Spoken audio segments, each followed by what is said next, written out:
being in the barber industry is like so fun because I don't know, everybody has like pushed themselves. So nobody wanted me to cut their hair. Like I would get like one haircut a month. At that rate, I'm gonna die by the time I learn how to do a fade. And I don't really know that much. It's like, honestly, it's a talent. I don't watch makeup videos. I don't even watch barber videos. I just have like a good imagination, and I'm so creative that I'm like, I want it to look like this, so I'm gonna try this. And I love working with my hands because when you're playing basketball, you could be out in the middle of the night shooting hoops, no one's watching. When I fuck up on your hair, it's embarrassing. Somebody is like, excuse me, why is my lineup crooked? So I would get that like gut-wrenching feeling every time I would like cut, and that I know I have like potential for more. I really do. And I like to put myself in those uncomfortable situations and seeing myself get through it. And when I was in the Army, it was so hard. From the beginning, you have to think about it. I was 18 years old. So I graduated in June, turned 18 in July, and I left in August. It was like boom, boom, boom. And I was sexually assaulted. At the base? In the Army. Wow. This is very serious, and also... You're like, stop the cameras. No, because you're reminding me of the big story when I looked into Vanessa it. Guillen? Yes. Yes, I relate to that so much. And my brother, if you trust your government, I'm sorry. I got a bubble to pop. That's like the number one question everybody asks me.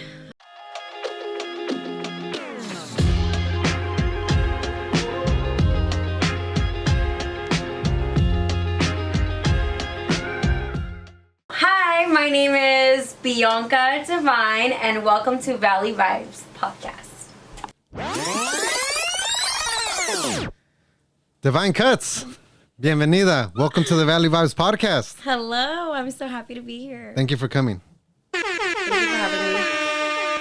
So I have here you do on the business side of things, haircuts, facials, teeth whitening, designs, and so much more. But before... Therapist. What else? Mother. Best friend. I was an ammunition specialist. Yeah, I was blessed in that my mom and my dad both are alphas, and they're both workaholics. So they made me. And because of that, they both are financially well off. And I have so many brothers and sisters. I have 3 brothers, 3 sisters. Wow. So I'm financially secure and I'm emotionally secure. So I don't need to do those things. And I was able to see that my parents, when they got money, they ended up buying stuff that they couldn't get when they were little. And for me, since I grew up with money, I seen money come and go really fast. And my mindset is more like, I want assets. Assets, not liabilities. Exactly, yeah. What are assets to you? I would say anything that increases value after you purchase it. A home? For sure. What else? I think even my breast, like it adds value after it's purchased. If you buy something and it loses value, it's not an asset. Whoa. Even this. You bought that? I did. I bought these. What the heck? Really? Yeah, I did. I don't... How's a guy... They're supposed to be so good that you can't even tell, right? And that's what I got. Oh, and then how much does that run, if you don't mind me asking? Okay, so it's like $7,500, and then if you buy it on sale, it's $69. If you pay cash. What the fuck? When did you pull the trigger for that? Like a year ago. Really? And so you say that's gonna increase your value? Is that what you got? Or I think so. I would like buying mics and stuff that increases value over time, you know. But what was I gonna say? No, but you're adding assets to your life and not liabilities. Yes, exactly. Awesome. Can you kind of take me back to when before you became this entrepreneur and Miss Independent? What kind of girl were you in high school? Honestly, I was an entrepreneur. Really, from the start? I mean, I kind of did mess around a little bit because from elementary school and middle school, I knew everybody. I was the mean girl. I'm gonna be honest. I kind of had it all in a weird way. And but since my parents were very like protective over me, my mom became a correction officer when I was in 8th grade. So she started working 16 hours like every day, and she was commuting really far. So I actually got a bit of freedom for a second, and I was really bad. I was like smoking, fighting, drinking, everything. Now, was this because of your influences or the people you rolled with, or like? No, it's just me. Or just trying to fit in? It's just me. Like, I'm the life of the party. I'm not even gonna lie. But at the same time, I don't party like that Anymore, or back then? My energy and my personality is so like just silly, funny, but like at the same time, my problem is that like I don't go to play, I go to win. So like what takes over that is like, okay, I need to get down to business. Like, as fun as I could be, I got stuff to do. So in high school, my freshman, sophomore year, I almost didn't graduate, and I had to buckle down. And then my junior and senior year, I had to go stay after school, like to catch up. And that's where I really like learned how much of a hustler I was, because I was always naturally smart. I didn't have to try too hard. Same thing in college. Natural 4.0, like natural. I don't have to like try too much. I have ADD, but I'm also really intelligent and intellectual at the same time. So, I was being bad. I got off the leash for a second, and then I had to put myself and discipline myself. And that was like the beginning of someone who learned what they're capable of by themselves. My parents were not holding my hand. They didn't tell me, oh, you need to get good grades, you need to do that. And like, I think that when I'm put in a corner or a tough place, that's where I see like how much I shine. Like, I need that fire under my ass. Yeah. I 100% can relate to you, because I like stress. Love it. And people think that's weird, but I'm like, I don't like it when things are calm and everything's cool. Like, because then that means we're not doing nothing. But when I'm like, oh shit, is this gonna play out? Oh shit, is this deal gonna come through? Oh man, are things gonna actually happen here? Like, when I don't know what's on the other side of what I'm doing, I like that, because then win or lose, there's something new to be learned. I love being uncomfortable. So I had a group of friends that were like my best friends, and then I was in a barbershop in the beginning of the year. And This year. Okay. And I had a boyfriend. February, I cut off my friends. Like March, broke up with my boyfriend, and then like June, left the barbershop. So I put myself in an uncomfortable situation. I isolated myself. But was everything calculated risk? What do you mean? Like, was it? This wasn't just out of emotion. It was like you thought it all out. No, it was cutting the friends off. I was so confused. Leaving the boyfriend. It was not calculated. I did not know what so this I was was doing. Emotional. It kind of what? Well, it was more like trusting my intuition. Your gut feeling. My gut feeling. And I knew, like, you know what, Bianca, you could do better. And this is a moment where you need to, like, be by yourself and do better and focus on yourself. And I have. And I've been like, oh my gosh, I'm hitting levels on every single aspect of my life that I never would have imagined. And so you've seen the growth in these last couple of months, because this is really recent then. Yeah, really recent. Wow, good for you. And before I want to hear about all that. From Army, odd jobs, school, like, how did this play a role in leading up to you becoming a barber, the teeth and everything? That's like the number one question everybody asks me. Because it's kind of like a zigzag, because it's not like it's not predictable. Nothing of it is predictable. So. It's because I know that you will never be a good hirer. You will only be a good firer. You're never going to know what the outcome will be until you try it. So I tried everything. So, yeah. So when I was in high school, right, when I said I was an entrepreneur, I worked at KFC. It was paying for my car, like fixing up my car. I was paying all my bills, but on this side I was doing modeling, and I was making pretty good money, but it was like weekend jobs. Yeah. And then I was also making modeling for who, if you don't mind me asking. So I've been a model since I was little. Oh. Yeah, my mom had me in like little catalogs, like clothes catalogs. And then once I got older, I started finding my own jobs. And actually, the modeling that I did when I was little ended up helping me get other jobs because I was reselling clothes. So I was modeling for the clothes. And when they had like an overstock of clothes, they're like, hey, I'll give you this box of clothes. If you could sell this for me, like you could keep this much. Just give me this much back. It was like drug dealing, I swear. And then I was doing women's hair and women's makeup. And so this is like the entrepreneurship part. And then I was creating tutus, and around like Halloween or, you know, football season, I would make these tutus and sell them. And then I would tell my best friend, I'm like, hey, like, let's go do a little car wash. And we would just put up a little sign saying donations, a sponge, some water hose, and a bucket. Yeah. We would make like $200 in a day. And I'm like, woo. You and your friend? Yeah. Nice. 50-50? Yeah. Well, honestly, I had the car and I had to pay for like gas and everything. Yeah. So I felt like I was the man. I was like, what you want? What you want to eat? I'll pay for your tacos. Yeah. Yeah. And like, I was just so close to her family that like, yeah. I mean, she definitely got her cut. No, that's awesome. That's dope. But I took care of her for sure. And as far as enlisting, what made you take that jump? And real quick, before I forget, shout out to you and shout out to anybody that's veteran, Army, Navy, whatever, Marine, because that's something I've never done, but I have a big respect for it because we're definitely a different breed. I love America, and America wouldn't be the great country it is without our service members. So thank you. Yeah, thank you. But what made you want to take that jump? I just knew that I wanted to get out of Stockton, and I knew I needed to be uncomfortable. You're born and raised in Stockton?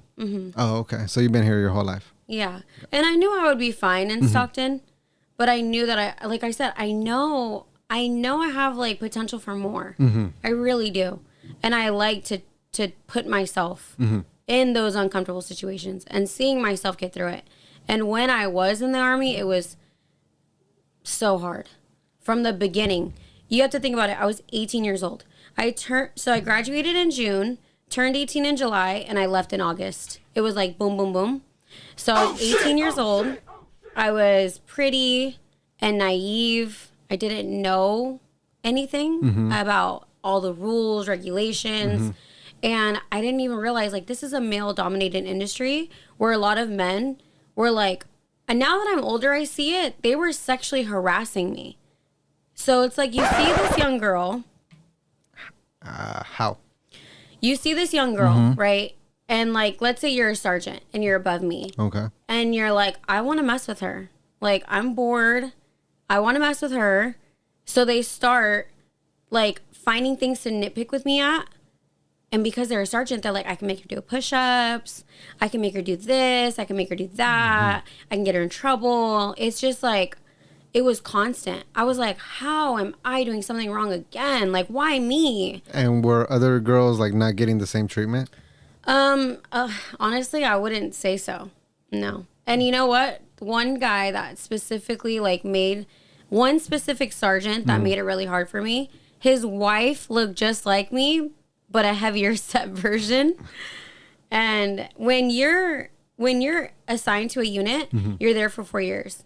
And if somebody gets assigned at the same time, you're with them for 4 years.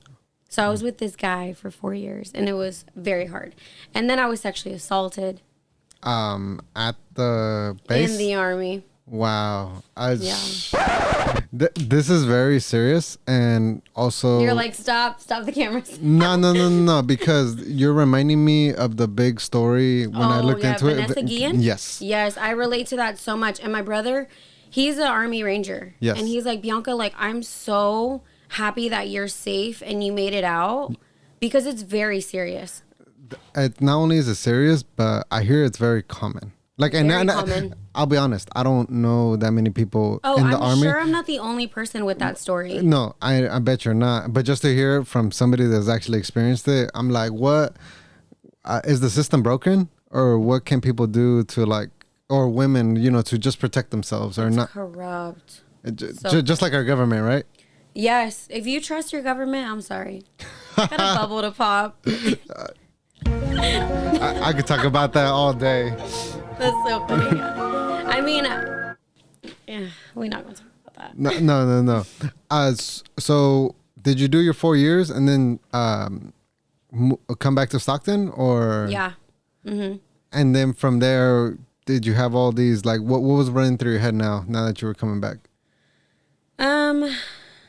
I don't know. Like, so you were 22, right? I was actually struggling with anxiety when I came back, and I had social anxiety, and I was a little bit like sad coming back.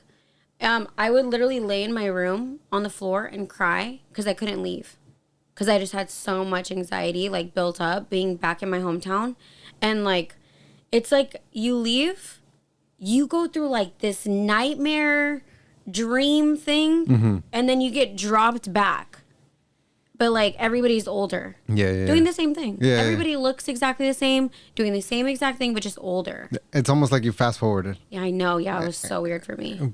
Wow. And what helped you get out of that? My mom. Yeah, my mom, she was like, we should go get your lips done. So I got my lips done. Is that what are those paid for too? Yeah. What do you call that? Lip filler. Lip filler? Mm-hmm. Is that like something Kim Kardashian would get? I think they all do have it. They all do. Because it gives you like that little plump. You don't have to get like full, like dramatic lips. Yeah. It just has to give it like just a little bit of like sparkle, like a little bit of like plumpness to it. But yeah, my mom knew I was struggling, and my mom has always been the person that's like picking me back up. Like, let's build your confidence. And I think that's really important when you have a daughter. She needs to not be afraid. Not be afraid of men, not be afraid to go after her dreams, not be afraid of herself. She has to love herself, believe in herself. I love that. Is that something you teach your daughters?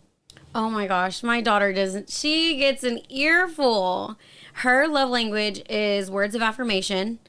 Every day, I'm like, oh my gosh, I love my daughter. My daughter's perfect. Look at you. You're gorgeous. You're so smart. And every night we pray.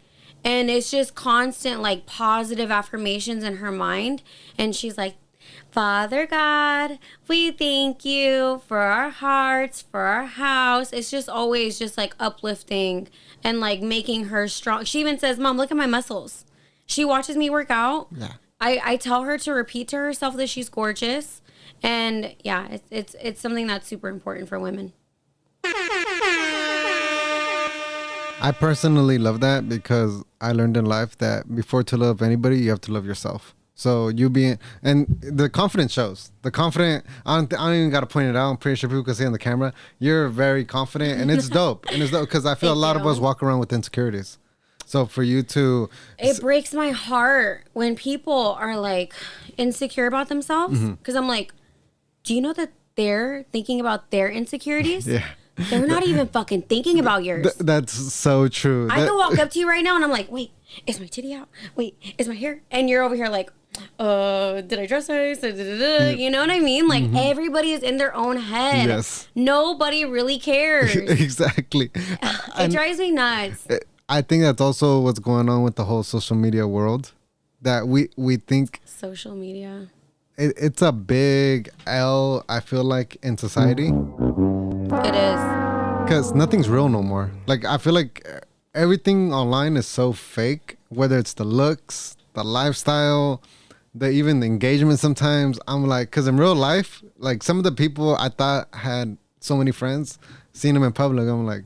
You know what my biggest issue is about social media? What? Is that everybody spends too much time on it. But...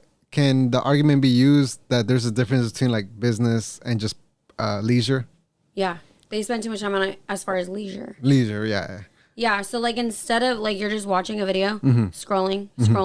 If you're watching a video and it says something, and then you're putting the phone down and meditating or journaling on that idea, or looking in the mirror and repeating the positive things that you heard, or reading a book that you've seen online, or you're inspired and you're taking action, then you could use it as leisure. But people are just like scrolling, and they're letting it affect them, and then they're taking that out back on social media with like negative comments and hate, and it's just that like it's that cycle where like, you know, Fat Bastard said, I eat because I'm fat, and I'm fat because I eat, and I'm sad because I eat, and I eat because I'm sad and I'm fat, and like, yeah, it's just... I 100% know what you're talking about because something I personally, it's helped me a lot is I don't follow or look at no memes. Unfollow. I unfollow. No like memes. I said, be a good fire. Yeah. Be a good fire. Put out those fires. Fire them. No, fire. Oh, fire them. Cut them the freak off. You're never, so like, okay, let's say I'm dating someone. Well, actually, I'm single. Completely single. Super, super single. So there's cobwebs down there. Single. Okay. But you made that clear for the people. But when and let it stay that way. Because one thing I learned too as a woman is that like you have to have boundaries. For a man, if a man wants to be single and work on himself, you know what he does?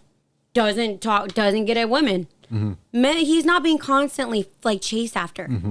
But if you're in a bad spot and you're insecure or you're having a hard time and you need someone and there's that guy that's constantly getting it, you're constantly falling into that. And it's hard as a woman to be completely single. But that it's important. It's just so important to do that, to put your boundaries up and be like, no. I said no. If you really care, I'll be there in a few months. Wait, you know? I like that perspective, but one thing I do gotta say is the phones aren't going nowhere.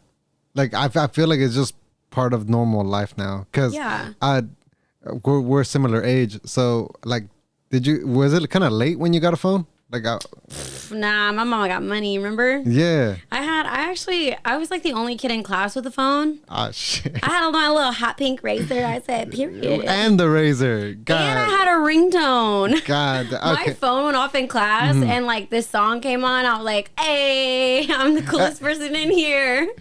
But check this out. You said you were the only one with money that had it, right? No. I was the only one with a phone because a lot of parents that's what I mean. They didn't want their kids to have phones. No, that's what I'm going to. Is that now you walk into a classroom in elementary, all kids got phones. And growing up, not my kids. It wasn't the norm though. Not my kids. They're gonna be weird. Yeah, no, but I think that's good too because as kids, I feel during that age, elementary, middle school, high school, I think that's the important time when you start socializing. Because this whole like sliding in DMs or just interacting with people just via text, that's not you don't train yourself to interact with people in real life. It's not stimulating your brain enough. Yes. Like when you're on social media, people will tend to become like followers and kind of like dumb. But like when you're off social media, that's when your creativity starts to spark. You become an individual. You're able to like, learn more about yourself and like dig deeper and sorry, I lost track. No, but it's part of our world though. It is part of our world and it's fine. But like I said, people have to have discipline and have to have boundaries and balance. Yes. You could definitely do it, use it to your advantage, but you have to be disciplined enough to know when it's not beneficial anymore and then put your boundary up. Yeah, I think at the end of the day, though, as you gotta, if you're honest enough with yourself, you can tell. Did I progress today or did I not? And at the end of the day, like, what did you get? I always ask myself, what did I get accomplished today?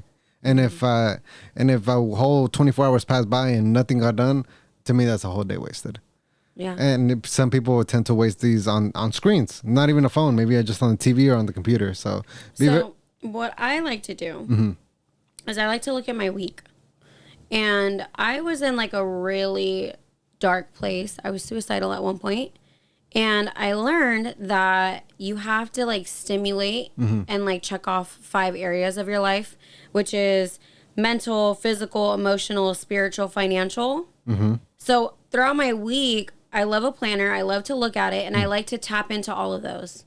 I go to church, I go to the gym, I check my finances, I go to work, I do Bible studies, I do chiropractic appointments, I do therapy, I have fun with my kids, I have a relaxation day where I just do laundry, and then, like my socialing and stuff at work. So like for me, every single week, I like to make sure I'm doing every single one of those things and then repeat.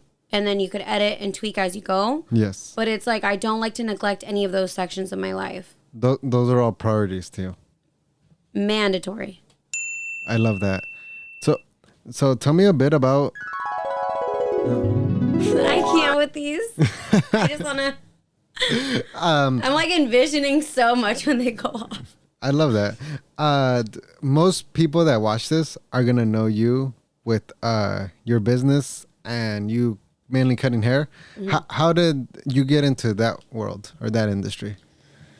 I honestly feel like it's like a gift from God, because at the time I was really struggling.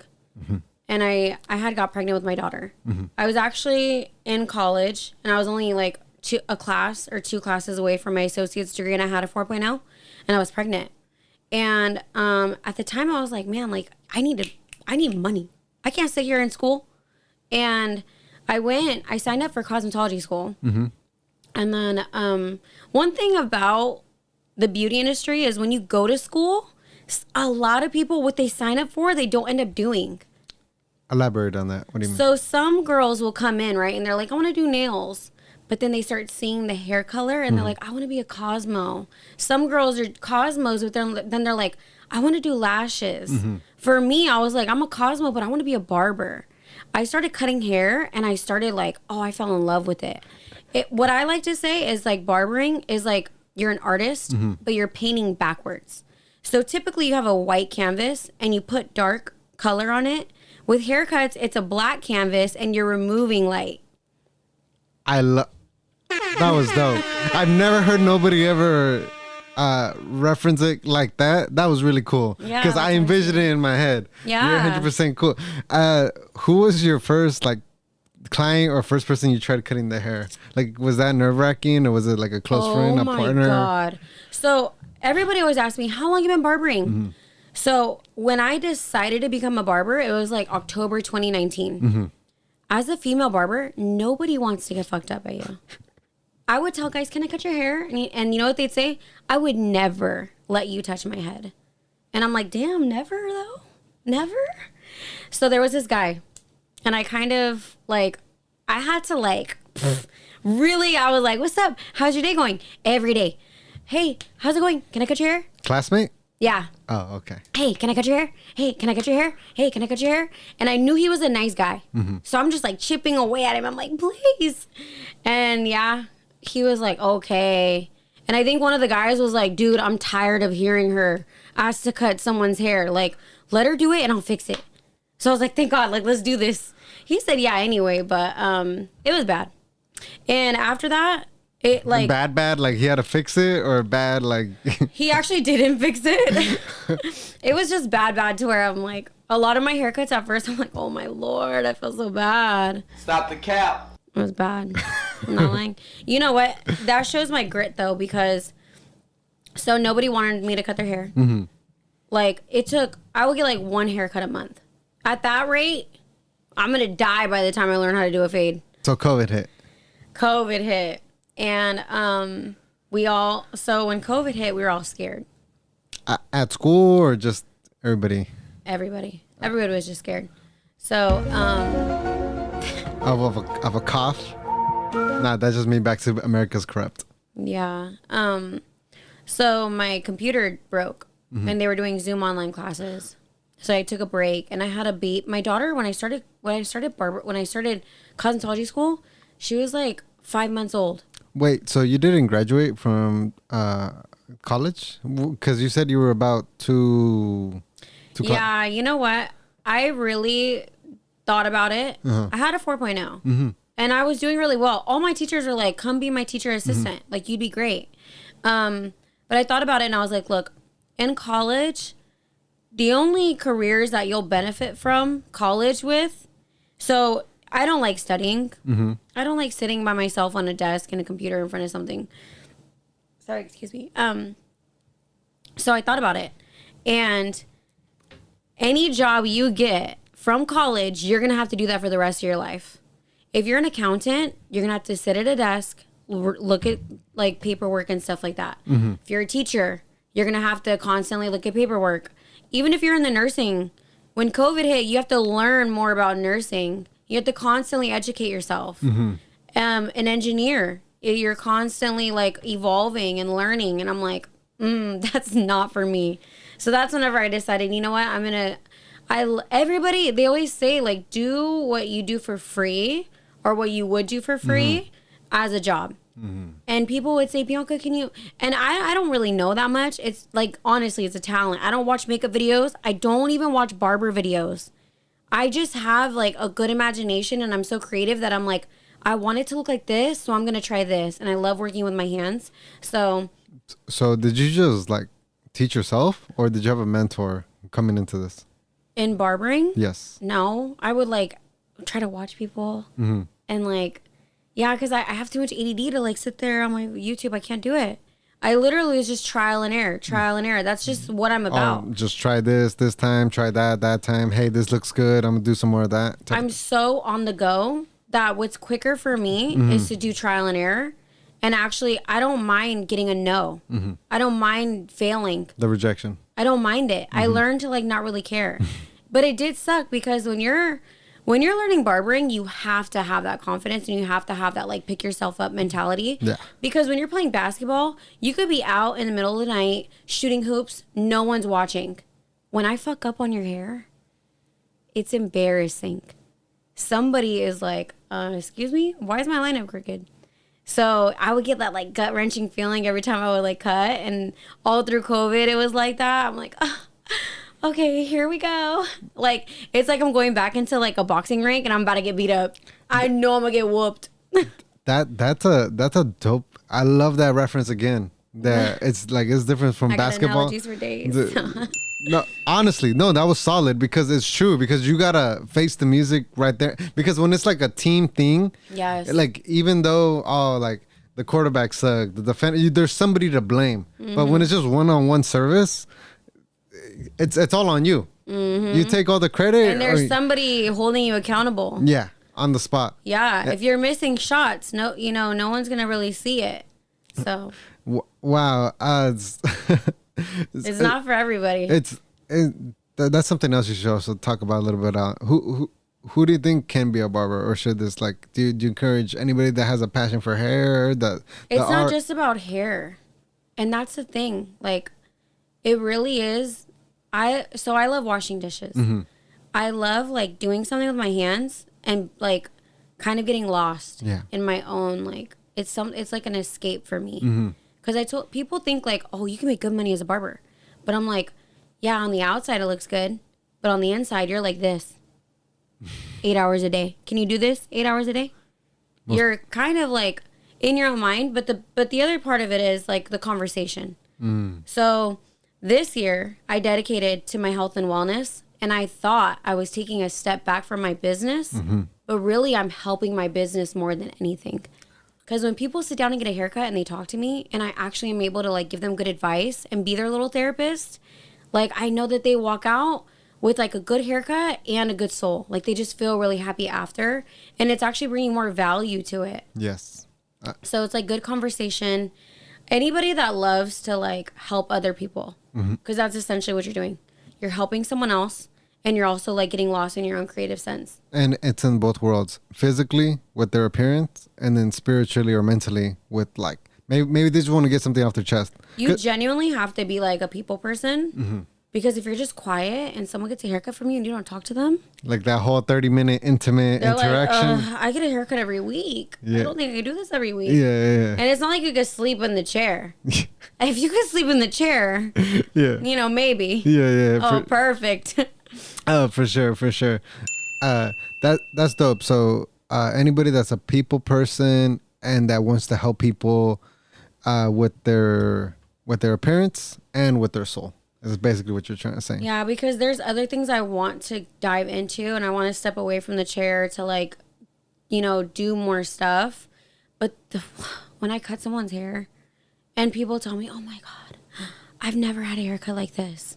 And like seeing little boys like just quiet walking in, and then when they get that haircut and they have that like smile at their mom, and I know that they're gonna go to school like feeling like the shit. Yeah. Like I'm like, oh, I want to do more haircuts. Like I want to like that's like my heart right there. Like I love it. It just fills me, and that's the thing that like people are like chasing this like they want that get rich quick. They want to scam and make money fast. It's not gonna fill you up, and it's not gonna last. all that, a lot of that stuff, it's not like significant or like substantial. It's quick. You get it quick, you lose it quick. Like it's not. But for me, yeah, that's why I'm like, I love barbering. I'll never stop being a barber. That's so true. Easy come, easy go. And so you're what, coming into your 4th year? I would say third. Third year? Because I got pregnant. So not only was it COVID, because okay, so have you ever heard of the gender pay gap? No. So the the gender pay gap. Oh, okay. Yeah, where women make less than men? But like, do you know why? Because they work less hours. No. Why? So I wrote a paper on it. Oh, okay. Educate me. A+. Educate me. Okay, so the gender pay gap. Me and you, this is actually a perfect example. So I wrote a paper on it and I didn't get it. I wrote a whole paper and I was still confused. If a man and a woman start work at the same time, same job, a man is going to make $1 and she'll make 75 cents. And I seen this happen firsthand in my own life. I started barber school at the same time as this other guy. And I'm going to say his name, Victor. Okay. And he had kids and I had kids. COVID happened, everything. But while he's working in the garage at midnight doing haircuts, I'm over there feeding babies. So we have to take a step away because our periods, because our hormones, because we have children. Our kids are sick. We have to drive them to school, pick them up. We're not as focused. So men end up making more over time than the woman that has the same job. She's just not performing as well. I love that you said that, and not the whole thing that I don't buy is that companies just pay guys more. No. Because when I wrote the paper and I learned more about it, that's what it was. Awesome. Because there's this whole thing that people try to push on me that companies pay men more than women. And out of all years of living in my people, I've never once heard that like somebody earns more than me. I don't know. He might get higher. I mean, he might get promoted faster, but he worked better. Exactly. He earned it. Yeah. It's not because it's a conspiracy. And thank you for speaking on that. I think that's really powerful, and it is true that women do earn less, but it's because, like you said, the periods, we have more babies, like mental things. Like our minds are like in other places. We showed up late because we wanted to look cute, and we got Starbucks. Adding on that, that's why also I always tell all my homies and gentlemen to always, when you take a girl out, always pay. Like please help us out. I've always heard women that like guys either 50-50 or like they one you, one me. I'm like, hey man, when you're in the dating stage, when you guys are a couple, that's another thing. But when you guys are in dating stage, I think guys should always pay the first, second, third date, because we just kind of show up. Shower, show up. Women, hair, nails, makeup, dress, outfit, blah, blah, blah. Yeah, but we also do that by choice. It's not an excuse. I think some women are like, oh, I have to pay for this and that and that, not pay for me. No one told you to do that. He would probably still eat with you if you didn't have no makeup on, you put on a t-shirt. So like I said, balance, because I'm willing to pay for myself. There's times where I've invited my friends for lunch and it's a guy and I go and pay and he's like, why'd you pay? And I'm like, first of all, we're friends. But second of all, I invited you. I wanted to go eat. But I'm speaking more on the like... romance side. Yeah, the dating aspect of things. Because I believe in kind of like balance, 50-50. I wouldn't mind paying on the first date. I know I make good money. I 100%, I'm not going to disagree with you, but I would say most women, you're probably the anomaly.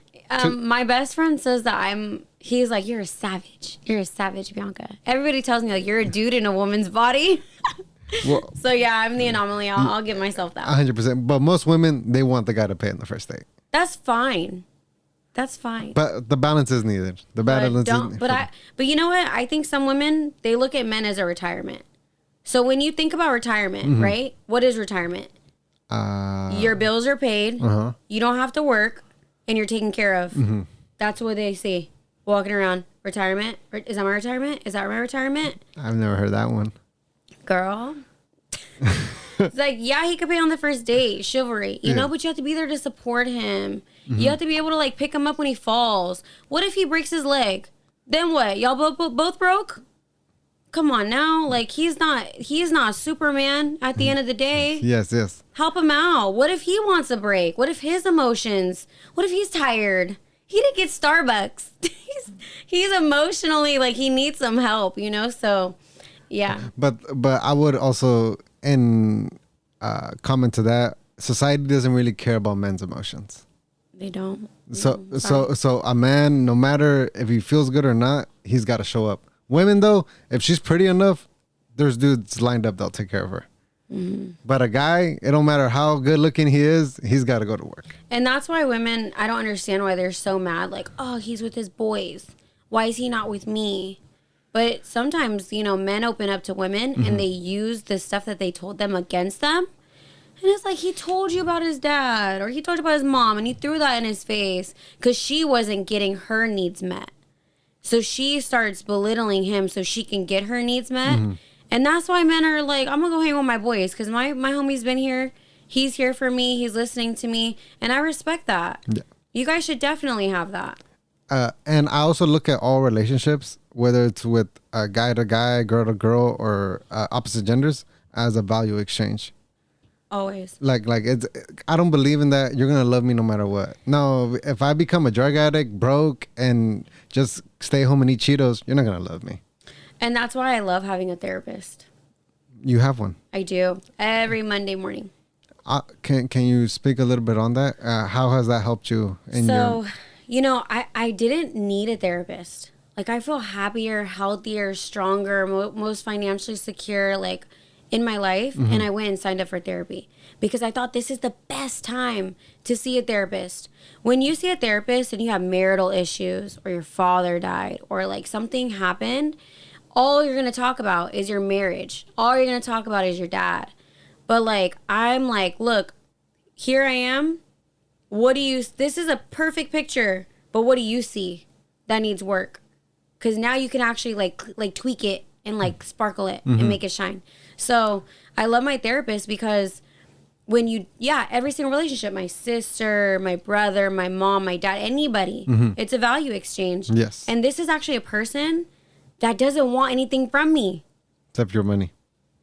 But they're already there. No, I know, but you're paying for it. But yeah. I mean, it's a judgment free and it's neutral because there's neutral, judgment free. Exactly. There's no bias. She already got her money. Yeah. But she's also there and she's not like, I need Bianca to watch my kids or I want to have sex with her. It's not like that. Yeah. She's not looking for none of that. And what I love is that, like, she's a professional. She knows, like, she's very well educated. Mm-hmm. So it's like, why are you going to people that their whole life is in shambles? And you want them to help you with yours. I really like the outlook on you go when everything's right. Mm-hmm. Because it's the same reason why I'm a believer in God, but I wouldn't say I belong to a religion. But I've heard this a lot saying that people only go to God when they need something. And that's when, like, that's not okay, apparently. I think it's okay. No, to only go with him when you need something? That's where it starts. That's where it starts. But just think of you had a friend that only came to you like, can I borrow some money? Can you give me a ride? Can you help me move? But like every other day, nothing. I have had kind of like a transformation, I guess, recently with God. Mm-hmm. And I have gone to God when I only needed him. But I think you have to keep going and keep trying. Because you're not aware in that moment, you know? So the way that I like to see it is like God, like your relationship with God is kind of like two things. This is the way I see it. Not everyone's going to agree with me. No, 100%. So I believe that like, it's almost like a relationship, right? You have to pursue him. He's not just going to go and like welcome you to everything he has if you're not pursuing him. So the first thing is I pursued him. And the second thing is he's your father at the end of the day. Mm-hmm. Sometimes you neglect your parents and you only go to them when you need something. And they're there for you with open arms. So it's like, use that. It's okay. And I've gone to him when I needed something and I've also pursued him. When I pursued him is whenever I really got like let in. And Oh my gosh. Like I seen a different side of me that I've never seen in my entire life. Hey, I love that, and thank you for sharing that, honestly, because at the end of the day, I wouldn't say I never think I'm right. I just always speak like my mind, and likewise to you. Like, I love hearing these other ways of thinking things, because I can see where you're coming from. Because I like, once again, I like your parent reference. Yeah. It's really good, and I feel like having your own kids has really matured you, and like help you growing up. With this whole being a mother, business owner, everything you got going on in life, how are you able to balance it all? My planner. No, but you organize your day then.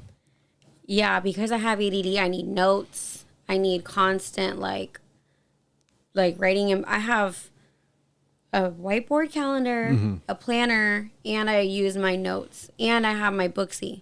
So I'm constantly like putting things in, but I do slip up. Like sometimes I'm late, sometimes I'm not at my best, and that really bothers me. I do not like being prepared. And even the barber competition. So I went to a barber competition. I lost. Is that the NorCal Expo? Yes. Okay, tell me about that. I saw your little interview you had yesterday with the United Barbers Club. Shout out to them, by the way. Yeah, shout out to them. So I thought it was really cool because I was pushing through my boundaries. Like, I'm the kind of person where I kind of do get in my emotions. I don't know if it's like the Cancer in me, but once I start getting overly like overwhelmed, I'm like, I can't do it. I quit. Like, get someone else to do it. The pressure, or the pressure just gets too big, and I'm like, it's crippling. Okay, so first I'm gonna ask you. I don't know nothing about this. What is the NorCal Expo, or what are? Because I've seen you participate in a couple of them. What do you call them? Are they just barber competitions? Barber competition. But it's not just barber. They do like makeup, braiding. Oh, really? Okay. It says like the cosmetology industry world. Barber industry. Barber industry. Yeah. Thank you. I think they just spice it up with like makeup and like hair and stuff like that. So do you pay to participate? Yeah, or is it like $130 $130 to participate. And you can get a trophy and you can get like cash prizes. And recognition, of course. Oh, yeah. I mean, that's the best part, though. Yeah. You know what? Every barber there, like, everybody's so cool. Being in the barber industry is, like, so fun because, I don't know, everybody has, like, pushed themselves. You guys can all relate. We can all relate. Like, we're all, like, I don't know how to explain it. Now, you guys have all walked the same path in different worlds. Yeah. I mean, you might come across some people that are really ego-driven. But that's in anything. Yeah, I mean, at church. Yeah. Narcissists love religion. And you do have to be careful of, like, those, like, snakes in the grass. In life. Anywhere. In life. When you pay, you participate, you go, do you have a say on whose hair you're touching or cutting? Yeah. Oh, so you do. So do you bring your own person or? Yeah. Oh, okay, that's cool. And like this guy, I had just met him like a month ago. Yeah. Like I've only cut his hair once, like twice or something, and we were just not prepared. It was crazy, honestly. But I'm so proud of myself. I was literally like, every obstacle that came in front of me, like my GPS took me to the wrong location. I showed up and I'm like, hey guys, and like I'm talking to my friend and she's like, why are you here? I'm like, for the competition. She's like, it's already started. I was like, oh, I could have been like, okay. But I was like, I'm going on stage. Yeah. I'm going to cut anyway. I just want to go and cut. I'm just here for the vibes anyways. Like, who cares? Yeah. So, yeah, and everything. Like, there was so much. I had actually took my kids to a water park. And then we had the Nate Diaz fight at my house. And my whole family was there. I was taking shots. I was, like, drinking. It was a lot, like leading up to it. I had nothing to wear, and then I show up late, and my client's hair was all yellow. He was late. It was crazy. What's the time limit like? Do you have an hour and a half? Like, I don't even freaking know. Because I should have done my research on that. Yeah. So, like, apparently they give you 40 minutes. Oh, okay. But my homegirl told me 30 minutes. She was like, you have 20 minutes. So, like, I just flicked out the bottom, and I was, like, looking around. I'm like, it's like been 20 minutes. Like, and by the time, if I would have tried to do it, like go up in the fade, they would have said, oh, you only have 5 seconds left. Oh. So I kind of just left it, and I was like, nah, whatever. Damn. Who cares? Because they're pretty, I want to say frequent, but like they happen every here and there. Because I seen you were part of 3, right? No, just 2. Oh, just 2. But I did go to like 3. Oh, you did. And I'm gonna go to the one in Vegas. Is that the big one? Yeah, but I don't think I'm gonna compete. Just network. Yeah, just go have fun. You know what? I won. Okay, so I won a trophy. The first competition I entered in, I won a trophy, and I actually was like prepared for that. Good for you. Oh, thank you. And when I wasn't expecting to win at all, because a lot of these people have been cutting for 10 years, and like I said, yeah, I've been cutting for 3 years, but COVID hit. I was pregnant. I have 2 kids. My schedule is very limiting. I'm not I wouldn't even say 3 years. Like, honestly, I feel like I've only been cutting for like 2 years. With how much I'm like taken away. So I wasn't expecting to win. And then I won. And it's almost like when you like get something that like, you know what I mean? You're reminding me of the whole Trump after he won the election. He couldn't even believe it. Oh, yeah. That's kind of like you. You couldn't even believe it. Yeah, I was like, dang, really? Like, really? No, but at the same time, that was a good haircut. I would have been mad. No. But for me, I was like, I don't need the validation. That's one thing I do love about myself. I do not need the validation. I'm driving a Toyota Camry. Like, I want to pay this off and like drive it till the wheels fall off. I don't buy like designer. I don't need like people to, if I do something, it's because I want it. I get really clear. Like, am I doing this for myself or others? And when it came to the competition and I got the trophy, I was like, this isn't as like fulfilling as I thought it was. It's just, it's someone else could take this and it can actually like make them happy and boost their ego. But when I'm around people cutting hair, I get this like itch. Like, I want to cut hair too.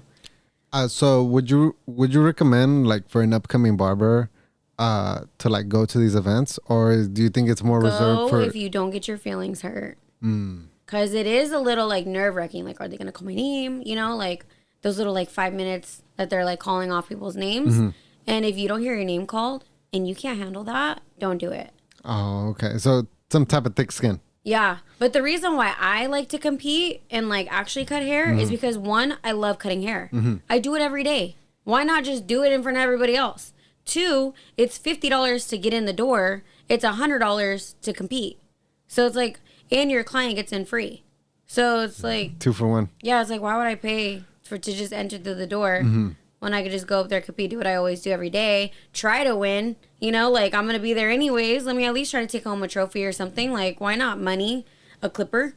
So, yeah. I love that way of thinking.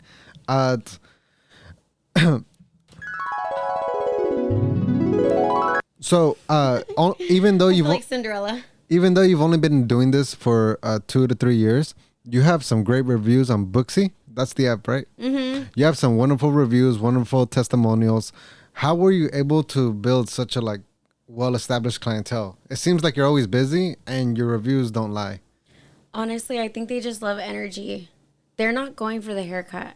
They're going for you. People don't understand that. They just want a good haircut. They just want a good haircut, someone that's reliable, someone that's dependent, someone that actually cares about them. Because, like, for me, like, you know, some people want the money. They want to get people in and out super fast. They want to give them a quick cut and make as much money as they can. And they're like, I don't care if I mess up your hair. But I care. I have a big heart. I want to, like, so I can control my schedule, right? And I have my kids. So I had it was a Saturday. And my brother had this big party that day. And I had my kids. I was going to go to the party. But I asked my kids out. I was like, can you pick up the kids? I want to work. I want to do just 2 haircuts, you know? And my stepdad was like, where are you going? Like, we're going to the party. Like, there's a whole big family party. I was like, I know, but I'm just going to do 2 haircuts. And my stepdad's like, why? And I don't even need the money. I just do it because I love them. And I do it because I'm like, well, I don't know. Someone might need a haircut, you know? I show up and the guy tells me, today's my birthday. And I was like, I'm so glad that, like, I opened my schedule. And, like, you get a haircut on your birthday. Like, you get to feel good. So. Damn. And he chose Divine Cuts. You know what's funny? What? My clients actually tell me, and I always tell them, I'm like, put that in a review. I don't tell people to do reviews. They just do the reviews because I think that they're, like, like trying to help me out in some way. But my clients tell me that they get more like coochie. Should I say coochie, punani? Pussy? They get it more after getting a haircut by me. I think it's the haircut that helps. It's for sure the haircut. Or maybe or because it's directly from you. I have a woman's perspective. Uh-huh. So most barbers, you sit down, you say, I got a 0 on the side, 2 on top. Like, okay. And you tell me you get a 2 on top and a 0 on the side, I'm like, I don't know. You should probably grow out the top. I'm like, you always get a high fade. Why don't we try it a little bit lower? And then I'll like mess with their beard. And I'm like, we should make it shorter. Like, you want to try that? One of my clients, I begged him. I said, please, can we cut off your mustache? He said, no. Finally, he was like, okay, you can cut it. He has not grown it out since. Hey, you really dropping game. You're really dropping game. And something else I got to say is like, I get my haircut from a woman. Oh, do you? Yeah. Does she do the same thing? I think their recommendations have a little bit more weight. Because, like you said, they look at it from a woman's perspective. Because when a guy says you look good, it's like, eh. Yeah. But when you have a girl telling you look good, that's, you know, it's that boosts up the ego or confidence a bit. The cutest thing, too, is when I'm like, what do we do? And then one of my clients, Tom, he goes, what do you think? He always says, what would you like? What do you think? Do what you would like. I'm like, well, that makes it easier. Yeah. Giving you full control. Love it. And a lot of my clients, they sit down and they're just like, they trust me. Yeah, just do your thing. Yeah, they love it. That's cool. That also sells the trust and like your skill set. Because if you sucked, I don't think a lot of people would be doing that. You know, one of the like best moments in my barber career was my friend Ismo. So my friend Ismo, right? I wasn't even talking to him. Yeah. I'm gonna be honest. And I was talking to his coworker, and I was like, "Let me cut your hair." Like, you know, just mess around. Let me cut your hair. I'm at the gym. And then he like hops in and he's like, what do you think about my hair? And he takes off his hat. And I was like, well, what do you have going on? He's like, I don't know. I don't like my hair. And I was like, well, the blend's really good, but I don't know what like your style is. Like, what are you going for? And he's like, I don't know. I don't really like it. I don't like the top. So then, after cutting his hair a couple times, you know, I'm like, I have to figure you out. If you judge me off of 1 or 2 haircuts, you're not getting the full experience from me.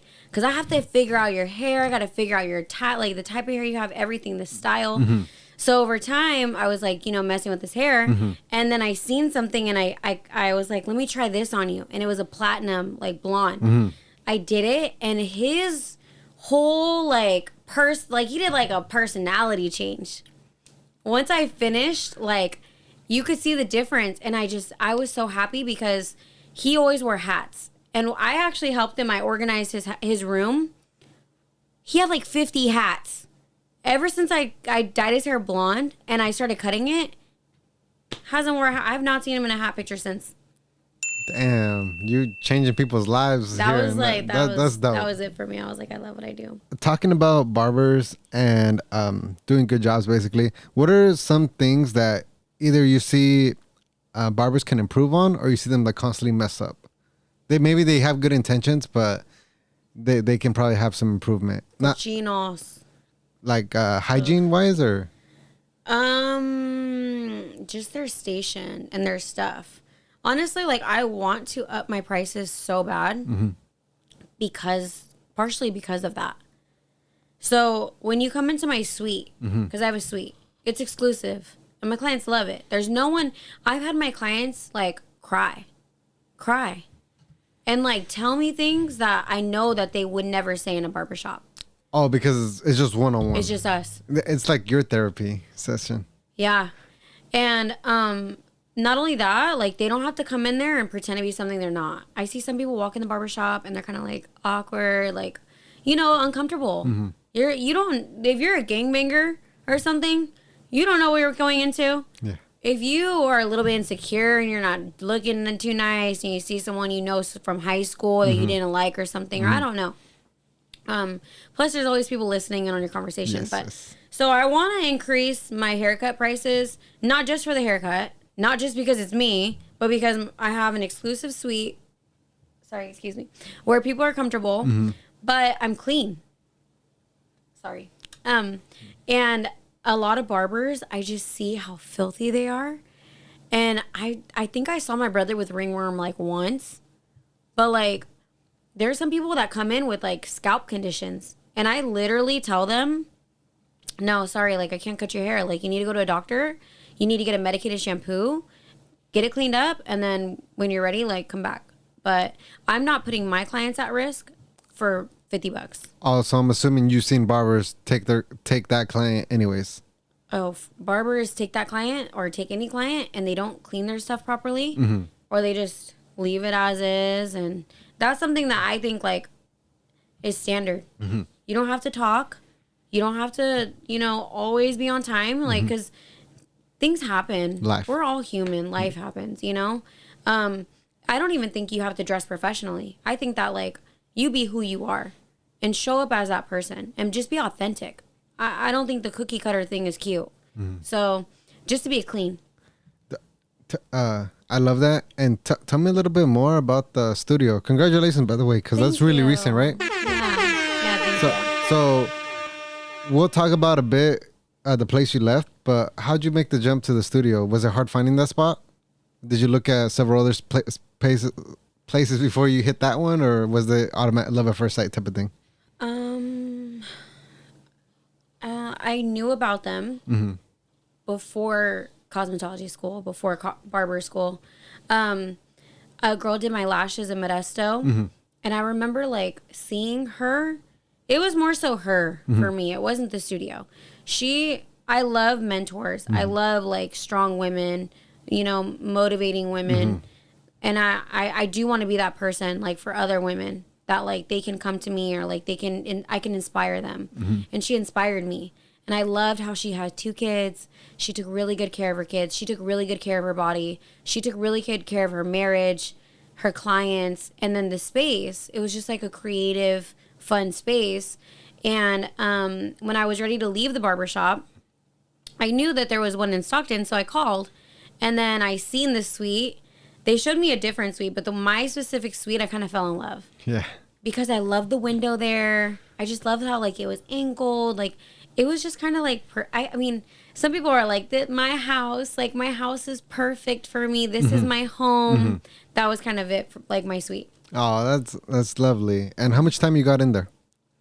I think like 3 months. 3 months? Yeah, it's not even finished. No, so you still need to add more stuff? Yeah, I still need to put a table. I ordered it. I don't know where it's at. It hasn't came in the mail. But a table and then a mirror. A mirror. So I want mirrors on all 4 just to open it up. Yeah. I think mirrors really open up a space. But also I want my client to check out their haircut. And when I'm talking to them, I want them to be able to look at me. Because it's like when I'm talking in the back of your head, it's like it's not really as personal. So. Yeah. I see. Did you have any concerns or like doubts when you were going to leave like a public barbershop to come into this private studio? Like, did you believe that you had the clientele to like follow you? And honestly, when I went into the barbershop, I didn't even use the barbershop. So I started barber school and then I went to the garage and then I went to a salon. Your garage? Just like a random? Yeah. Oh, okay. And then I was in the salon, and then I went to the barbershop. And when I was in the barbershop, I was in the back corner, and there was like other stations near the door. And I feel like I had like a pretty good amount of clientele. And I make money, like I don't have to like constantly be at work. And the other barbers, I knew that like they didn't have it as good as I did. Plus, I don't have as many bills. So when a client would walk in, I would always be like, you could take it or you could go. And if I didn't have appointments, because there was like 4 barbers that were taking walk-ins, they were still building up their clientele. And I'm humble. I could take the client. I could easily take the client, but that's not me. As long as my bills are paid, there's a roof over my head, there's food in my stomach, I'm healthy, I'm happy, I'm blessed. Like, I don't need to be money hungry. I don't need to step on toes. I'd rather have them build their clientele, pay their rent, pay their bills, and like, fill them up and like have us like at least like at an equal level instead of like surpassing. Wow. So I was not worried. Can you talk a little bit about why you left that? it sounds kind of like, was it cool? Was it not cool? To be truthful with you. Your personal experience. To be truthful with you. So I go to church. I've always gone to church. Mm-hmm. And then I started going to a Moms Together Bible study every Wednesday. And when I was in there, I would go, and all the women knew the Bible. Mm-hmm. Like, they all knew scripture because they were, like, brought up religious. My parents weren't really, like, super religious mm-hmm. like that. And a lot of them were married. And, like, I was single, like a single mom, like, didn't really know stuff like that. So I kind of, like, was like, dang, I need to catch up. So I started reading my Bible, and I started really diving into it and, like, searching for God and, like, getting a relationship with mm-hmm. God. And when I was in the barbershop, we were drinking a lot. And at the time, I was kind of scorned. So I wouldn't even say married, but I was married, mm-hmm. technically, legally married. Mm-hmm. And the guy kind of, like, scared me. So I didn't see marriage the same. I was like, oh my God, this is more of abuse. Like, he saw me as, like, a piece of property that he owned. Mm-hmm. So I had a bad outlook on marriage. And then me and my kid's dad didn't work out. So I had a bad outlook on, like, having kids with someone, and I didn't trust. Oh, these are two different individuals. Two different individuals. Oh, I see. So when I started going to church, and I started, like, you know, learning more about, and I started seeing these women and, like, seeing them in, like, happy, loving marriages, I was like, you know what? Jesus can revive anything. Anything. If he can do miracles, if he can, like, heal the sick and, you know, cure people of addictions, why can't I be a woman that has a husband? Why can't I have that for me? Like, he mm-hmm. can do it. Mm-hmm. I believe he could do it. And when I was in the barbershop, we were drinking. We were all just, like, they were, you know, talking badly. And, like, they would tell me stuff. Like, I started seeing them, like, really love money. Mm. And I started seeing them, like, talking about gambling and, like, stuff like that. And I was kind of like, my views are changing right now. You're evolving. I know. And I'm like, I'm starting to look at everything differently. And a lot of them talk about women and, like, you know, stuff. So I'm like, these aren't really, like, matching up with, like, my morals and ethics anymore. But I was fine. I was like, I was in the Army. I grew up with 3 brothers. There's nothing you could say to me that really hurts me. But this guy came in, and he was a Satanist. And they were like, oh, yeah. Because when they would talk to me, they noticed a difference. They're like, Bianca, you're religious now. Like, you're not fun anymore. Because I was deciding not to drink as much. Yeah. And I was a little more quiet. So the Satanist came in, and he started talking badly about God. And I grew up Catholic. I went to Catholic school. I learned that if you don't defend God in a public setting, that's a missionary sin. So I'm, like, trying to defend God, but it's a whole hour that this, like, Satanist is coming at me, mm-hmm. and everybody in the barbershop was laughing. And I'm like, it might not be coming out of your mouth, but the fact that you're laughing, I try to live my life like God is always watching. And that's what I really love. Even if you don't believe in religion, just to have a relationship with God and to have that, like, guilty conscience or willing to work on yourself mm-hmm. is an important thing to have in your body. So when all of them were laughing, I was like, you know what? Like, I don't want to surround myself with anybody that is not God-fearing. I want God-fearing men to be around me. So I was like, yeah, it's my time to go. Damn, that's a story. That's a story. And I love every single one of them. Like, when I left, like, like, I have so much love for every single person. And the barbershop owner, so since I've been working on healing, mm-hmm. I've been working on healing my emotional and physical trauma this year. And I sat down and I thought about it, and I'm like, all the people that's hurt me, like, write it down. Like, you know, who hurt me? Like, what is the ins and outs about it? How do I feel about it? But then I thought, what about writing down the people that haven't hurt me? And the barbershop owner was one of the people on that. And I messaged him and I was like, I am really grateful for you. You're a great freaking person. And I appreciate you so much. So he's a legend. Oh my God, he's the best. I've never personally, like, been a customer, mm-hmm. but nothing but the public says nothing but good things about him. He's a wonderful person. So that's awesome. Shout out to him. Genuinely in, out, everything, super talented. I love that. And I loved Boss Cuts. He's man. The best. I love when I see success too. Like him, because he's been doing it for a really long time. Mm-hmm. But he's still young. He's like 29. He's our age. Yeah. Talking a little bit about God, I noticed you have a cross on your left arm, and a scripture. I was gonna ask you, what is that scripture? What's Can you elaborate a little bit on your tattoos? They look meaningful. Yeah, all my tattoos are really meaningful. So I knew I wanted the scripture, and then this is based on the scripture. So it says, "She is clothed in strength and dignity." It's Proverbs 31:25. Wow, that's how you know she really knows it. Yeah, men out there, if you want to learn anything, learn about a Proverbs 25 woman and a Proverbs 7 woman. There's two different women, and you want to pray to God, ask him to have Jesus in your heart and to be more like him and to have discernment. And what's the other thing I always pray for? Discernment and submission and obedience. I always pray for those three things. But it says, "She is clothed in strength and dignity, and she laughs without fear of the future." And to me, I believe that my parents are like really huge in whether it's good or bad. You know, your parents shape you into who you are. 100%. Yes. So I believe that they've clothed me in this strength and dignity. And this is a dahlia. It's my dad's favorite flower. And then that's cherry blossoms. It's every time I smell cherry blossoms, it reminds me of my mom. So that's why I had like the flowers like clothing the lion. And then the lion showing like laughing without fear of the future. Because you know how like a lion just walks around like super chill. Like I'm not afraid of nothing. Yep. And like that's how I feel. And I wanted the lion with the mane, like a man, because I don't really believe in like gender norms. Because when you think about me, I was an ammunition specialist. I was in the Army. I love wrestling, UFC, stuff like that. I go to the gym on my free times. I love lifting weights. And I'm a barber. Like I wear tennis shoes. I like wearing, comfortable stuff. So for me, I'm like, you're going to tell me like about gender norms? Like, not over here. And what's the one right here? What is it? Family over everything. So my brothers, they all got family first tatted, and they told me and my mom, they're like, you guys need to get it too.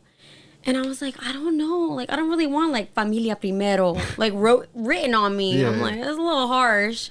I was like, I'll do family over everything. Like that I'm down for. And I really do live like that. Like, I think, what's really sad is I see a lot of women like not post their kids. And like, I don't know, like I feel like it's like, do you think men want you more because you don't take care of your kids? Like that's confusing to me, because my kids are like my number one, and then second is like my family, like my brothers, my sisters, my parents, like my cousins, aunts, everybody. Like I love them all. I just have so much. I'm such a family oriented person. Yes. And I think that like kids are like the most beautiful things that you can create, and that is like your highest return of investment. You can invest into this, you can invest into that, but investing in your kids, that's going to pay you in full in the long run. That's your bloodline. Like, come on now. Like, so. And then the cross, that was like one of my, actually, I think I got that because I was bored. But actually, you know what? I got this too. I got like a little boob tat. Oh, and I got actually behind my ear tatted. What'd you get behind your ear? Just like stars, like sparkles. Because she was bored. Yeah. All of these were meaningful, and it took me forever to like think about them. But then the rest, I decided I want to be tatted. It's lovely, lovely. Yeah, and I love how they all have meaning. Well, except for the sparkles. I don't know what that means really. I don't know. It means I'm shining. Love it. We'll work with that. Nice save. Something I did want to ask you was, so besides the hair, the experience, the whole conversations, because now you've really changed my outlook on your profession. It's not just hair. It's a whole experience. And something else whole experience. Yes. And a whole nother thing that you're really good at, and I love seeing your videos because you can really tell the difference, is the teeth whitening. Oh, yeah. How'd you get into that? Because a nice smile can go a long way. Oh, so that's why I do the hair color. That's why I do men's hair color. I don't make that much money. I mean, you could, but like I don't really make that much money off of hair color if I'm only doing hair color. And the facials and the teeth whitening, it all like I'm doing it all for a purpose. It's because I want to build men's confidence. I think that's also why men like they don't want to pay more than $40 for a haircut. Y'all got money. You want to tell me that because let's say you guys. I always say it's easy being a guy. You just got to go to the gym and go to work, you know? Like, so if you guys are mainly focusing on money, and let's say you're making like $5,000-$6,000, you can't freaking break down $200 a month. 5,000-6,000 a month. Yeah. But do you think the average person, man, really makes that? I don't know. I think so. 4? Huh? 4,000? I don't know. Nah, it's just that I feel like not even just men, most Americans don't make, I would say. Okay, then how can women afford $300 hair, $100 lashes, freaking $200 nails and toes, waxing, makeup, facials? But going back to what you said, nobody's making them do that. It's out of self-pleasure. Yeah. And a guy, I think I genuinely believe it's all, and yeah, the haircut is cool, but it's really who you want to support. But but at the same time, it's a necessity. A haircut? Yeah. Yeah. Which is why I also feel like men should pay more. Because if you were to go without a haircut, I'm pretty sure you're like, how much? What's your price? It's valuable. It makes a big difference. Like, guys can't really freaking sit there and downplay a haircut. It makes a big difference. You're 100% correct. Because back to what you said, if the haircuts go down, what you said earlier, the coochie? The coochie goes down. No, serious. This is true. No, because... But it's not just with that. Like, networking and stuff. You want to present yourself as presentable. So it's like, yeah, my nails are not, I want to do this. But that haircut, it's a return of investment. You're going to make more money. People are going to, respect you a little bit better. They're not going to be pointing and saying, damn, look, who fucked them up, Honestly, for you to raise your prices, you got to pitch that in a way. I know, but it's just you got to show that value. But I have a big heart, and I do understand that people don't make money like that. So in the barbershop, I've seen, them charge 50, 70, 100 for a haircut. And I've seen people like, damn, you charge 70, And I'm like, and I kind of told my friend one time, I was like, because he just upped his prices and up. And I was like, do you know how much money people make an hour? Like the average person? It's like $15. Like, they had to work all day for that haircut. Like, so that's why I don't raise my prices. Okay. I know I have high value, but it's also like, I'm also realistic here. I'm not greedy. Okay. Like, I have a heart for people, and I want them to be able to afford it and, like, be happy and not, like, be like, damn, I just got robbed, No, good for you, though, because I can genuinely say you're not about the money. I'm not. On this, and you're not a materialistic person. That's how you post that. Yeah, I'm not. That's how you make all those references. I wanted to get some quick tips. I did see your one video for whitening teeth. Like, what besides the ordinary brushing your teeth, I kind of saw this cool little like hack or trick that you shared. Probably true. Oh, me. Yeah. With the mouthwash. Yes. And so the active ingredient in teeth whitening is hydrogen peroxide. So you can whiten your teeth by yourself, like a more natural way that's not going to ruin your enamel, because some of those whitening strips, they're bad for you. Like, I don't know what it is. They put all these like chemicals and ingredients in it that's not holistic. Because when I was pregnant, I was throwing up a lot with my son. And I asked the dentist, I was like, how can I whiten my teeth that's safe for my child? And he said hydrogen peroxide. And I'm like, oh, okay. Like, you don't ingest it, but you spit it out. So over time, if you wanted to whiten your teeth, you could do it yourself. Hydrogen peroxide, brush every day. And that's what I tell my clients after I whiten their teeth. Because sometimes they reach a white that's not like obtainable. It's almost like a wall. And if I throw coffee, pizza, stuff on this wall, and I don't go in with bleach and clean it off after, then it's going to eventually have that stain. I can whiten your teeth really white, but you're constantly going to put like stain and color on it. So I just asked them to brush with hydrogen peroxide after. So if you didn't want to come to me and you want to do it yourself, you could, but it's going to take you like 3 months, or it could take you 1 hour with me. And another selling point, value. Nice. And how'd you find out about that? How'd you get into that? Because I don't think I know about anybody else that does that. I was at barber school, and I think my friend's teeth were just really white. And I asked her, or I don't remember how the conversation started, but she told me like, oh, I got my teeth whitened. And I was like, you could do that? And then she showed me her page, and she showed that she does classes. And I was like, I would love to bring that to men. And I love doing facials for men because they get like pampered a little bit, and you guys get to like relax and take a deep breath and like listen to meditation music and like, just, feel good, like feel like moisturized after. So it's a part of the experience, I guess. I want to make sure I like can bring like the women's beauty to men if I could. Love that. Where can I know it's on your IG, but where can they have this experience? Like, where are you Booksy. located? Booksy. Just go through there and boom. Yeah, Booksy is like the easiest way. I have people messaging me like, "Hey, you over here? Hey, you over there?" I'm like, I do a million things in a day. Like, just go on my app because sometimes. So like, I'll be at work, right? So I typically work all day Thursday, all day Friday. Like, I'm there at the crack of dawn, super late. Like, I'm busting my butt. Yes. If somebody cancels, like, and that slot opens up, if I've been at work and I had nobody on my next books, and like if you're just driving by my suite and you look online and there's opening for right now, you could book it and then show up. And I've had that happen. Like, nice. But what I like about my suite that I kind of want to get started is because I'm right in the smack dab of Stockton, like right in the middle. I'm right on El Dorado and Yokuts. So if you're in the middle of Stockton and I'm right in the front, well, I'm not in the front. I'm in the parking lot. But like the front of the building, I'm right there. If you drive by, you will see me working. I want people to drive by, see me working, and then be like, hey, squeeze me in.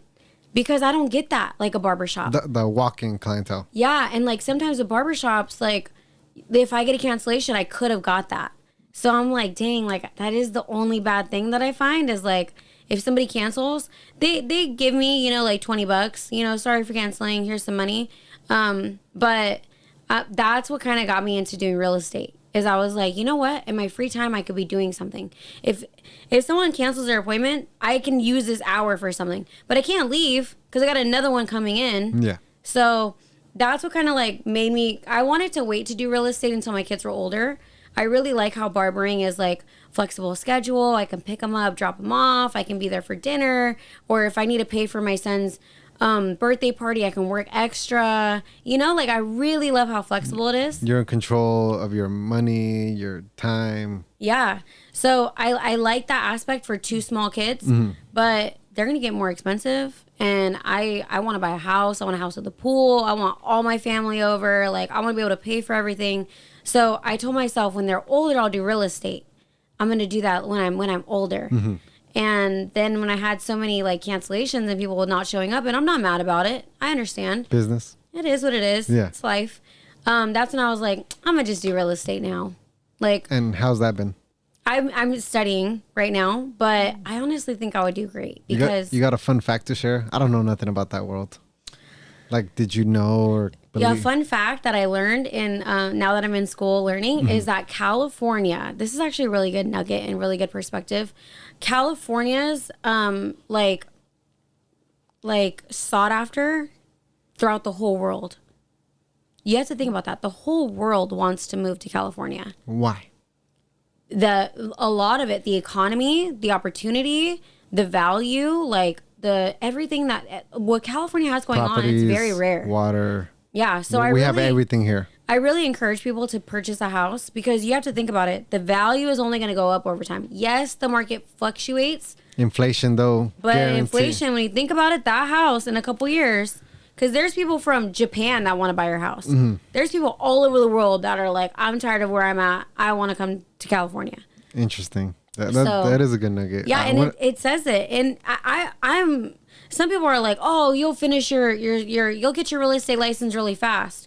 But I'm reading. I'm like, I love the information that I'm getting and like learning all these facts about California and how we have everything, the valley, the ocean, the forest, every type of thing, desert. It's all within a couple hour drive. Yeah.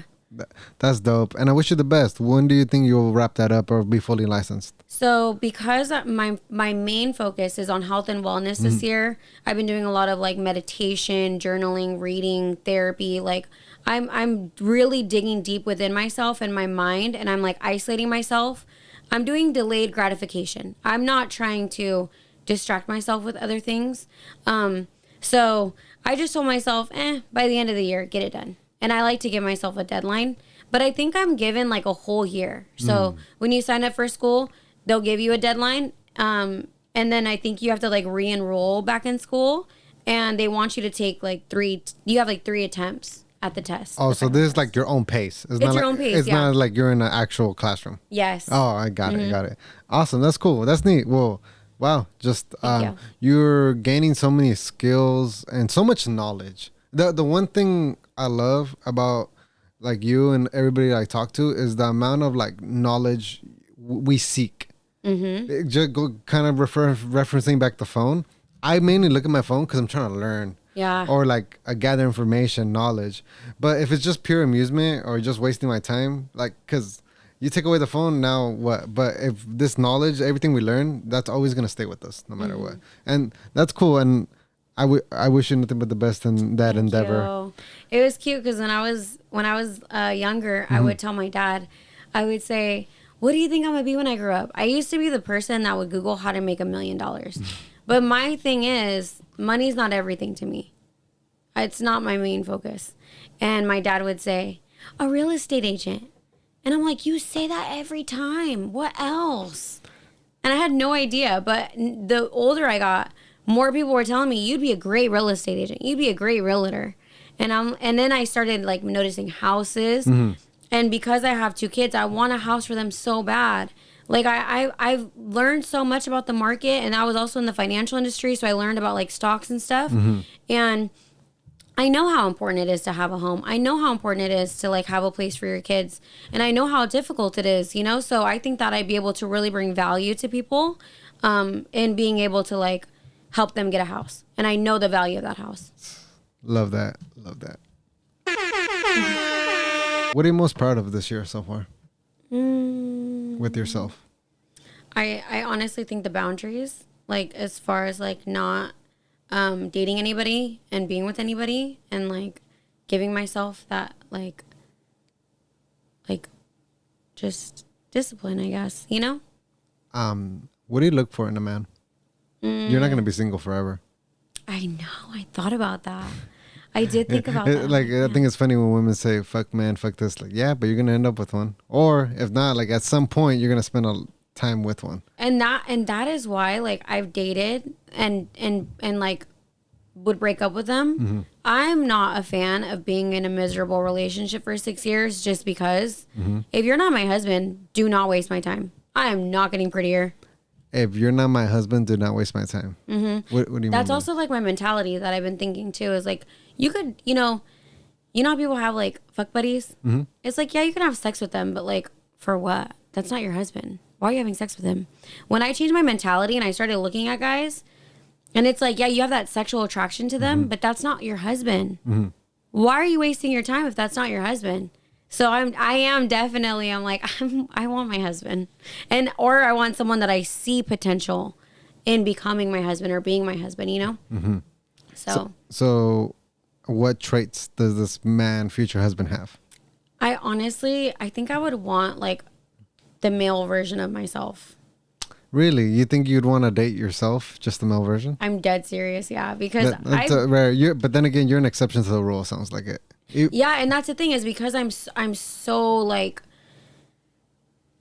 I have like masculine and feminine in me. I need someone with the masculine. I'm all about balance, and I need someone with that balance. But at the same time, like I have so much going on. And it's like, I try to better myself on the daily. I need a man that's constantly trying to better himself because I don't only try to better my appearance. I don't only try to, some people are like all about the money, all about the appearance, all about religion or all about this or that. Like I need someone that's on my level that's like constantly like breaking through like borders with me. I can't have someone that's just like, just, I really would want someone that's like very similar to myself. Because if I'm checking all these boxes, I would want all of like their boxes to be checked as well, because it's like, why am I busting my butt doing all of this? I still want a man to lead. I still would want a man like above me. So I want someone that is like, that also inspires me. Like I'm inspiring them and like is constantly like just doing things, but at like a good person at the end of the day, because you do fall in love with like the soul, not just their appearance. So, and it's hard. You have to get to know people. But at the same time, so with my therapist, what I was talking to her about, so I grew up in a toxic environment when I was younger. Like in your household? Yeah, like I was emotionally and physically abused. Like my mom wasn't like punching me in the face, but I was getting whipped a lot. So I ended up like, you know, being in this like fight or flight mode. Like my adrenaline was always like, I was always on edge. And when you get older, you're so comfortable with, you know, people say, oh, you're just used to toxic, that when you're in a healthy relationship, you don't like it. Yeah, I'm so used to being like on edge that I end up getting, my mom is kind of controlling, that I end up getting with men that are controlling and that keep me on edge. So, and I always end up, you know, trying to like put boundaries up, but end up getting just the guy that like pushes the hardest. And the guys that are like constantly pushy, those are the ones that you're supposed to stay away from. And so I was talking to my therapist about it. I was like, you know what I'm gonna do now? I want to keep everybody at like arm's reach, like keep them away from me. And I want to like learn about them, and I want to focus on them, and I want to see their personality. I want to see their interests. I want to see their hobbies, and I want to pursue someone. I want to pick them and be like, you know what? I really like how you move. And instead of having a man pursue me, I want to like pick them this time. Gentlemen, this is why I'm a big advocate. Become the best version of yourself. Yeah, me too.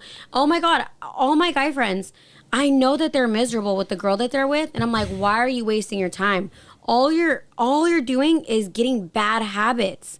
You and that girl that you were toxic with, you're not bettering yourself. And I always tell them, just imagine if you met your wife or the love of your life, are you going to be happy with the person that you are today? Real quick, how do you know they're miserable? Oh God, because if you're not miserable, why are you out there looking for other women? Oh shit, she laid that one on it. Now, gentlemen, please become the best version of yourselves. And her 5 pillars too. She said mentally, physically, spiritually, emotionally, and financially, which I'm a big advocate for, because everything you just listed, every woman wants that in a guy. Every woman wants that in a guy. But for men, everybody wants that in their life, like generally. But I would say for men though, they just want, for the most of them, they just want a pretty girl. Like they don't. Men are physical creatures. Yes, 100%. Like they don't really care how much you make. They don't really care what your job is, this and that, your ambition and all that. But this is why I'm really big on like, guys, do your best, and because also women are a waste of time. Oh Lord, and they're ready to waste. They're trying to drain you. I'm not saying like in a bad way, but no, I mean I love women. I understand that they do have big hearts and they have a lot to give, but at the same time they don't have they have a lot to give as far as like fun and happiness and excitement and sex. But when it's like when your pockets are empty, I don't think she's sitting there like, here, take all my money. And like, I'll do anything for you. Because sometimes some of those women, they're like, I got this guy over here that's willing to do this for me. Like, why are you not, you know? Facts. Something I got to tell you straight up is thank you for being so honest throughout this whole pod. I liked how you said I had money growing up. Like a lot of people don't admit that. Another thing you said too is like how your come up was. Like even some of the stuff you said, I'm kind of like, oh my God, like, wow, you really said that. I really think that being authentic and vulnerable is like beautiful. Yeah. When you're sitting there and you're like putting a facade, because everybody is projecting how they are internally. Mm-hmm. If you're afraid to be yourself, it's because you're probably judging others. I don't judge other people like that. I really I'm like, it is what it is, you know? Like, why are you sitting there trying to be something you're not? Mm-hmm. I think it's more beautiful when you show me who you are. Yes. I mean, I might not want to fuck with it, but I respect it. And it's like sometimes when people lie, I'm like, who are you afraid of? Why are you lying? Or like, why are you trying to front? Yeah, like. Because energy is real. One thing I gotta say for sure, energy is real. Whether it's another guy or energy is girl, not gonna lie. 100%. Love that. Wrapping up here. What what does the future hold for Divine Cuts and down the line Divine realtor or real estate? So I am actually working on, so I have my VA loan, right? So and you can use it as a home loan or a business loan. So I'm actually working on opening up suites, my own suites. I want to get my VA loan and get a proper, like a, business going. Like a commercial property? Where you can rent out the suites, kind of like how you're renting? Okay. Yes. And I do think that like the self-development that I'm doing now is going to help me with that, because I understand that when you're in a position like that, it's a leadership position. It's a mentor position. It's just like a haircut. They're not only going to rent a suite. They're looking for someone to guide them and like help them. So I think I would bring a lot of value to people, like once I mature in that. I know it's going to take time for me to like build it and like renovate it and get everything going and, doing stuff within city limits. But I want to not only have a place for people where they can grow and like, add that value to other people. It's almost like a tree, like stemming off. Yes. So I want to do that. And then, so I want to be able to manage that and have my own room where I could do my own haircuts, and then do realtor like on the side. So that is like my main goal. I really want to be there for people, whether they come and go. Cause I'm the kind of person where like, I think that's why I bring so much energy to people when I meet them, because I'm like, I don't know if I'm gonna see you again. And I want to be able to have that encounter with you to be a good one. Like I want us to have a good time while we're with each other and like have that value with each other, and then go our separate ways. And it'll be fine if people come to the suite and rent it and then leave. But like, I hope they gain something out of it. And that's why on my bio, it says plant seeds instead of burning bridges. Bianca, without a doubt, you brought all the energy and vibes to the podcast today. Thank you. This was a lot of fun. I did have fun. Thank you for coming. Like, this was really dope, and I'm excited to see what comes next. Yeah, thank you so much. Real quick, where can the people follow you at? Divine Cuts, DEVINE .CUTS. That's all you got? Just IG? That's all you want me to tag down below? Yeah, I mean, I think my TikTok. What's my TikTok? I should be on TikTok. Right? I'll find it. I forgot. I'll put it down there. I don't go on there that much. And what about your store location? Want to shout out your store location? Yes, Sola Salon Suites. Sola Salon Suites. Go get the full experience. Teeth whitening, facials, designs, haircuts, and the experience. Oh yeah, designs too. I forgot I do designs. No, but thank you so much for coming. Thank you for having me. It was dope. All right, Raza. I'll see you next time. Peace.